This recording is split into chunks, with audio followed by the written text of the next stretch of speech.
James and Chilombo are a young couple who seemed to be enjoying their young marriage of just 5 years. Or at least they were, until James lost his job. Weeks later, Chilombo packed her things and left. However, in our African culture, whenever a married couple has difficulties that lead to one leaving their matrimonial home, both sides come together to hear their sides of the story. But whose is right and who is wrong? Let's first hear from James. Let me now tell you. It started on that first morning. I'm fast asleep, just trying to get some rest because honestly, the stress of the job hunt is draining. Suddenly, bam, the door flies open. I wake up to her standing there, looking at me like I'm some kind of criminal. She didn't even say good morning.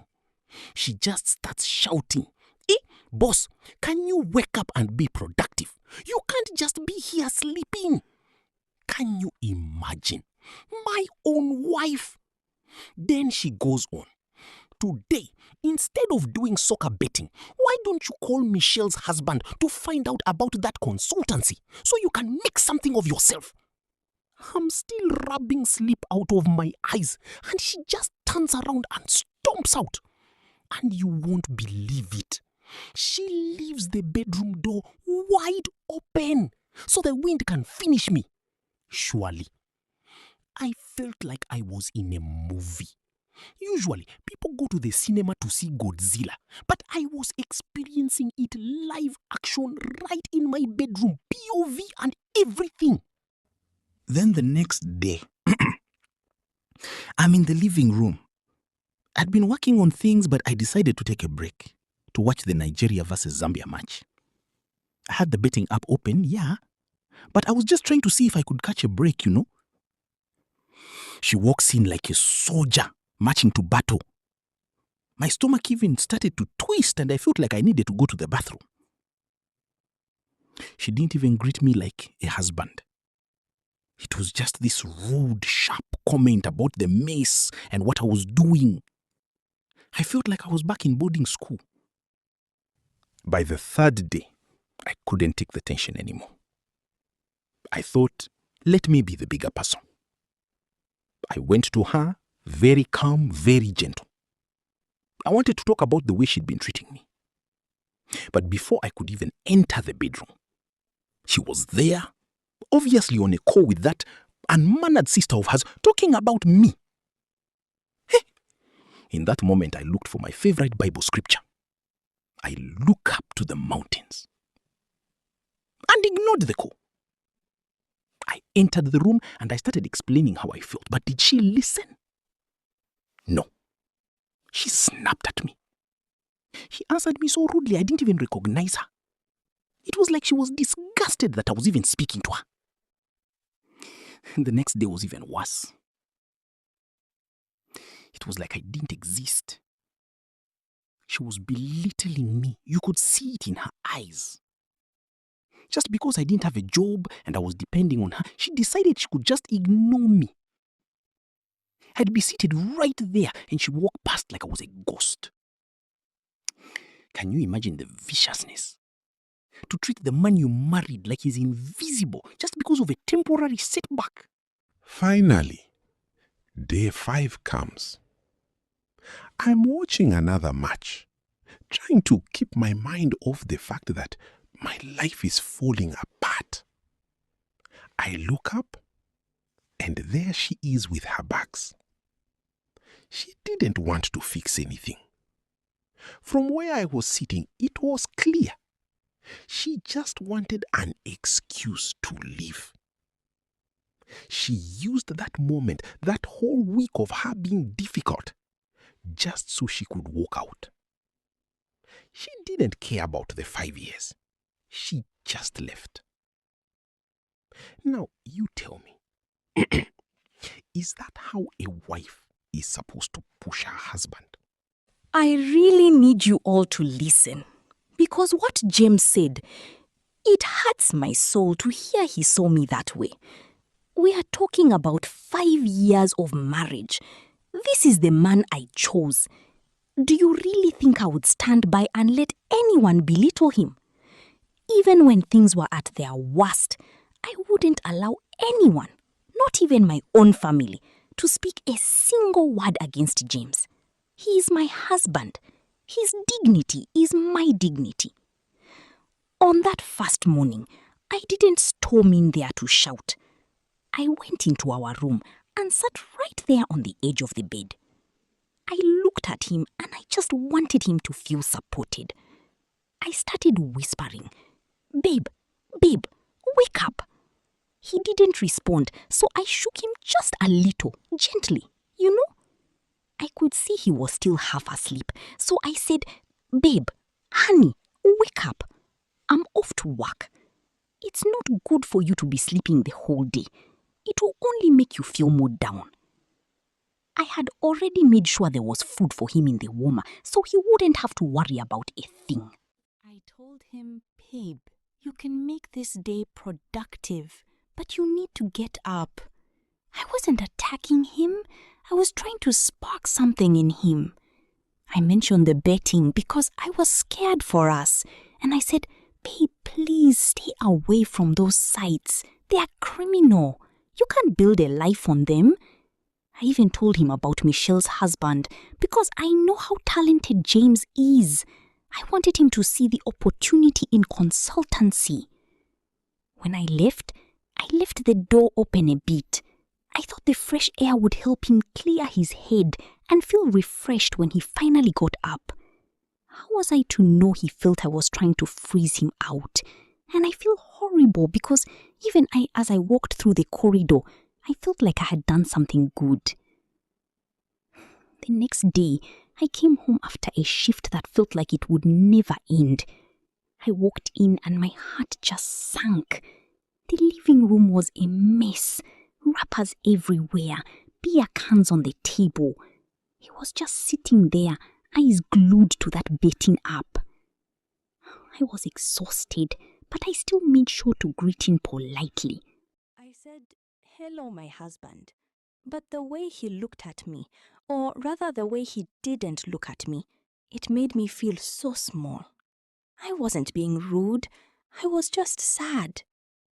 Then, the third day, this is where everything really broke. My sister had called me. She knew things were tense and she was actually being so supportive. She was telling me, "Chilombo, stay strong. James is a good man. This is just a season." I was telling her how much I was struggling to keep things together. And right in the middle of me explaining how hard it is to be the only one providing, James walked in. He only heard the tail end of it. He didn't hear the part where I defended him. He thought I was gossiping, but I was just seeking strength so I could keep being a good wife to him. He came at me so angrily, and I was just trying to calm him down, telling him, "James, it's not what you think." But he wouldn't even let me finish a sentence. The day after that, I shut down. I didn't know what else to do. Every word I said was being twisted into an insult, so I decided to give him space. I thought if I stayed quiet, I wouldn't trigger him. I walked past him and didn't speak, not because I was belittling him, but because I was terrified of another explosion. I was trying to protect what was left of our peace, but he saw it as me treating him like he didn't exist. By day 5, I felt like I was drowning. I had tried being gentle, I had tried being encouraging, and I had tried being silent. None of it worked. I felt like he had completely stopped seeing me as his partner. I didn't leave because I wanted an excuse. I left because I was desperate. I wanted to use that moment to make him realize that we were losing each other. I didn't want to go. I was standing there with my bags, just hoping he would say, "Chilombo, stay, let's fix this." But he just kept his eyes on the TV. I didn't leave him because he lost his job. I left because I felt like I had already lost my husband. I have listened to both of you, and I want you both to look at me, because while you are both living in your own houses of pain, I was the one visiting. I was the one sitting in the corner of that living room, watching two people who love each other act like blind men trying to describe an elephant. You both think you know what happened. But the truth is, people rarely leave because of one fight. Sometimes it takes 5 days of silence, pride, fear, and misunderstanding. On that first morning, I was in the kitchen making tea when Chilombo went into the bedroom. I heard her voice. It was soft, but it was heavy with the weight of the world. She was trying to be a push, but she didn't realize that a man who had just lost his footing doesn't need a push. He needs a hand to hold. James, you had Godzilla, but I had a woman whose voice was trembling because she was scared of the abuse.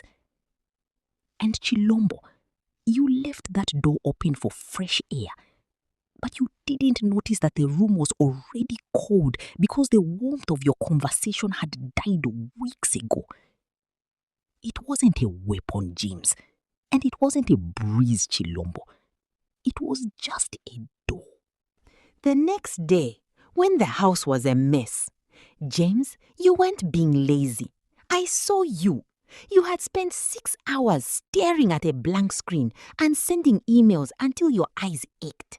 You opened that betting app not to get rich, but to feel like you could win something when everything else felt like a loss. And Chilombo, when you walked in, you didn't see his struggle. You saw the rappers. You greeted him with a hello that was as sharp as a razor, and then you wondered why he didn't want to bleed for you. On the third day, I was there when Chilombo was on the phone with her sister. James, you walked in and heard her say, "It's hard being the only one." Your pride flared up like a fire. You didn't stay long enough to hear her say, "But I'll do it for him because he's my husband."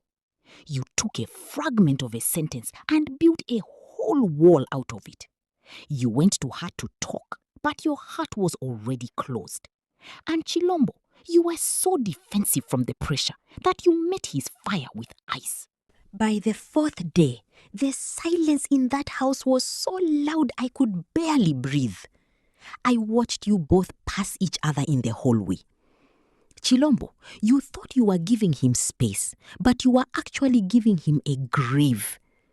James, you thought she was treating you like a ghost, but you were the one who had stopped haunting your own marriage.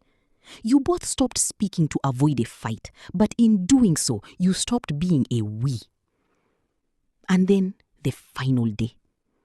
James, you sat there watching that match, waiting for her to give you a reason to stay. Chilombo, you stood there with those bags, waiting for him to give you a reason not to go.